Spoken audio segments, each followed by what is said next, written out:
Hello and welcome to my YouTube video.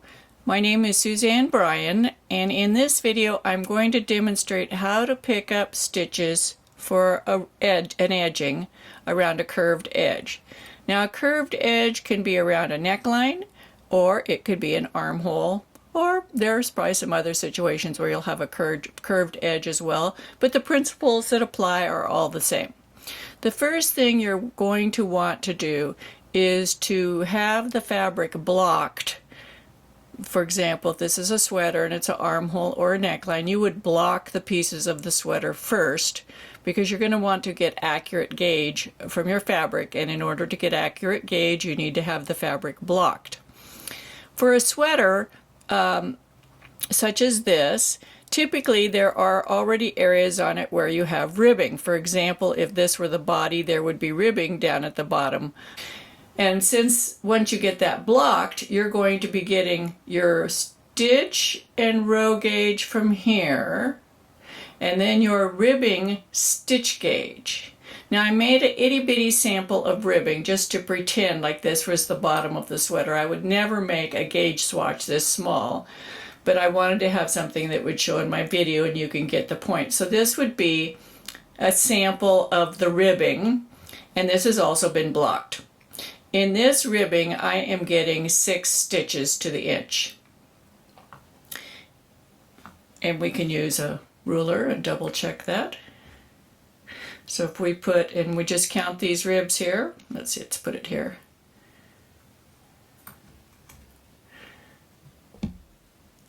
If we count, let's use our counter, here's an inch from here to here, and this is not how I measure gauge. I'm just demonstrating 1, 2, 3, 4, 5, 6. There's 6 stitches to an inch here, okay?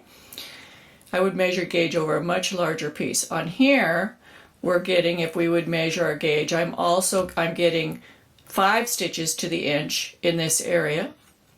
And if I turn my swatch this way and measure the rows per inch, I'm getting 6 rows to the inch here. So now we know how we're going to pick these up. It just so happens that we're getting 6 stitches to the inch and 6 rows to the inch. So on this portion we're going to pick up 1 stitch per row, and on this portion we're going to pick up 1 stitch per stitch. Sometimes it works out differently. Sometimes you have to pick up 5 stitches per row, or 5 stitches for 6 rows, or 5 stitches for 7 rows. You have to work out the math for your fabric. It just so happens that this works out to 6 stitches per row, and I'm also getting 6 rows per inch. So if we put this up here and we have 6 rows, it will match with the 6 stitches on this piece. So let's go ahead and I'm going to show you how I do this, okay?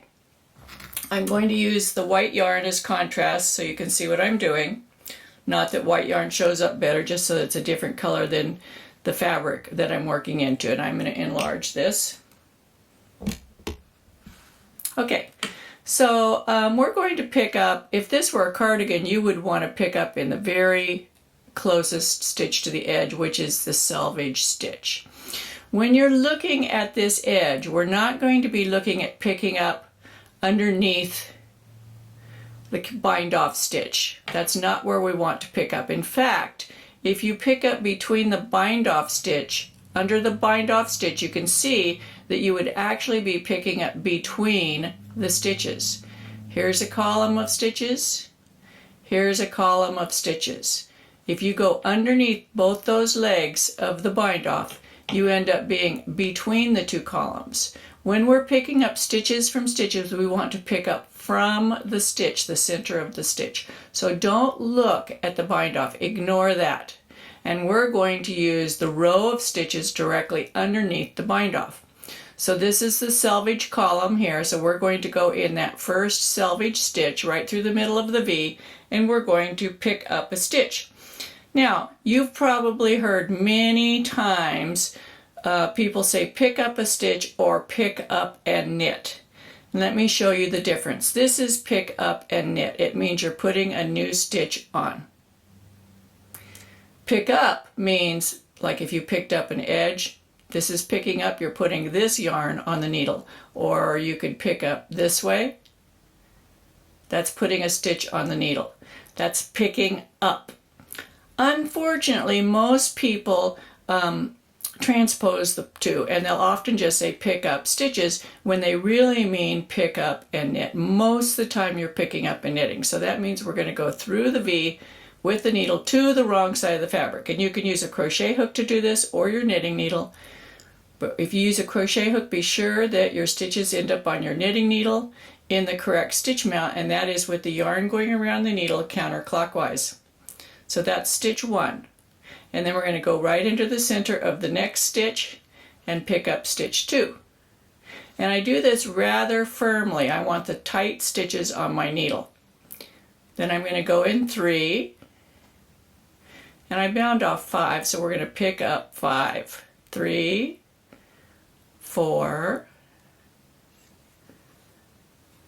5. Now we're going to look at the fabric. The next column of stitches comes up to right here and ends, and that would have been the top stitch left after binding off 5. So we're going to go into that stitch, and then we also see where that stitch spans up to this next row where these are bound off, and we have this hole here. If you make the mistake of going through that hole and picking up a stitch, when you pull up your fabric, what you're going to have is a big hole. So never pick up a stitch in a big hole. It makes it bigger. We're going to pick up in this stitch here, which appears to be the last stitch that's horizontal, and pick up a stitch. So we have 6. Then you skip that hole and you go straight up to here where you can actually see the next column coming up. So we have all of these columns come up and end with a white stitch. Can you see that? This column comes up and ends way up here. That's the top stitch. There's this column, ends here. The very next column over comes over and ends right here. That's where we want to pick up our next stitch. And it looks like it's a long ways away, doesn't it? That it would leave a gap, but it does not. That's where you want to put your needle for the next pickup, right in here. So we're going to pick up 1, and there's another one horizontal there. See it? 2, and there's one more we're going to pick up right there. Now we don't have any more stair steps on this piece. The rest are horizontal. So the rule for the these are diagonal. For this portion that's horizontal, you pick up stitch for stitch. No matter what your ratios are, stitch for stitch for ribbing around a neckline or armhole. When you get to the diagonal portion, you're going to pick up to your ratio. Mine happens to be 1 to 1. And when we get to the vertical, it's also according to our ratio, which is 1 to 1. So the diagonal and vertical are based upon your stitch to row ratio. So I'm going to pick up 1 stitch in each row. Now a row is designated by a bar. See this bar here? For each bar there is 1 row. So I'm going to pick up between the bars, and I'm not going to pick up in this hole where we transition, because guess what that will do? If I pick up here on the front of my piece, I will have a hole. Skip that hole, pick up above that bar for the next stitch, and when you pull it up, do you see there's no hole? And down here, that's where that stair step was, no hole. I know I'm going fast. You can rewind this. You can also slow the video down and make it go slower. I'm picking up 1 stitch for each row. And you can see the column of stitches along the edge here. So I'm picking one stitch over from the edge, which is a selvage stitch. This is the selvage stitch, and I'm picking up 1 stitch over each bar. If you had a different ratio, you would be skipping a bar once in a while. But our ratio is 1 to 1. It doesn't always work out that way, so you can't just assume that, and you have to calculate it for every project that you do. It will be different based upon the yarn, the needle, and the stitch pattern that you're using, and your tension at that time. I'm picking these up very tightly, 1 to 1. all the way up to the top.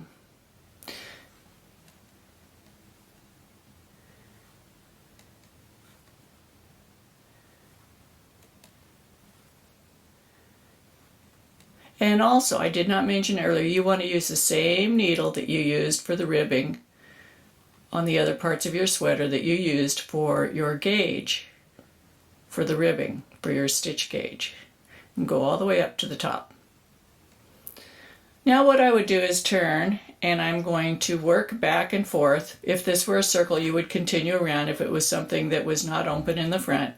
And I'm going to work my ribbing, and I'll be back here in just a minute to show you what it looks like. Okay, we're back, and I finished putting that ribbing on. Doesn't it look beautiful? In fact, it looks absolutely perfect, and that's because we planned it to be perfect. We just didn't pick up. I have to tell you that when I am knitting a pattern that another designer has written, and when I get to the neck portion like this and they say pick up 162 stitches around the neck, I totally disregard that. I do my own calculations, and often I come up with a completely different number, but my neck fits perfectly. So you have to work it to your stitch gauge, not the designer's stitch gauge. They may have gotten a completely different stitch gauge for their neck finish. So anyway, let's look at this up close and personal. The first 6 that we picked up were along the horizontal edge. So this is our edge stitch over here. 1, 2, and you can see they come straight out of these columns. Can you see how this is a knit, and then we have a purl, purl, knit, knit?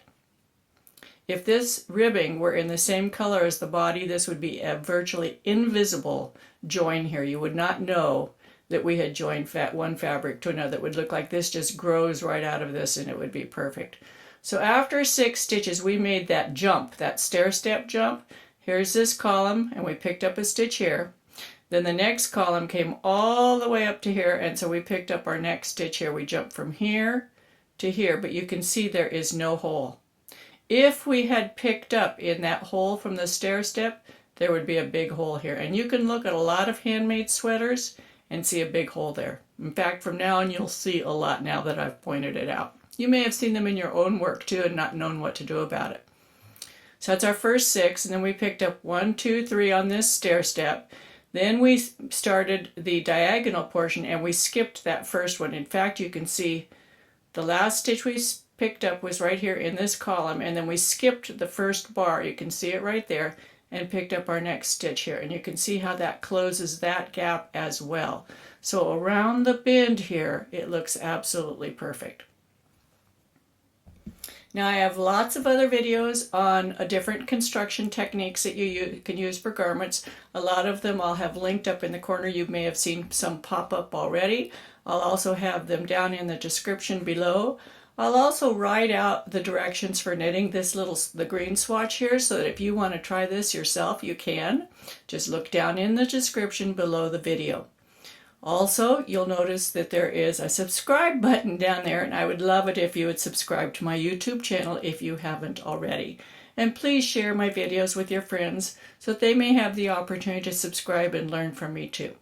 If you enjoy my videos, give me a thumbs up down there, leave a comment. I always reply to everyone's comments, and I really enjoy your feedback.